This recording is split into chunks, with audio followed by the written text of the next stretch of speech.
at saka yung semento. Yan lang ang nagsusupport doon sa buong tulay. So mahina talaga ang design dito. Hindi natin kailangan malaking nung una pa nga ang ginagawa ito kasi naging umabot 900 million nata yung original na budget. Umabot ng 1.2 dahil nag-refit. Bakit nag-refit? Nung nagko-construction pa lang may nakita na gumagalaw na mahina. Kaya kailangan balikan at refit.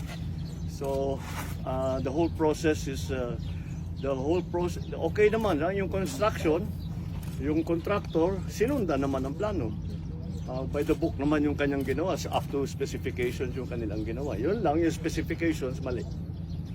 So this is a design problem. Napos, this is a 44-ton bridge. Dapat 44 tons ang acceptable load. Yung dalawang truck na yan, yung naiwan yung isa, over 100 tons yan. Dalawa yan ang dumaan. Kaya, ayan ang nangyari. Hindi talaga kaya.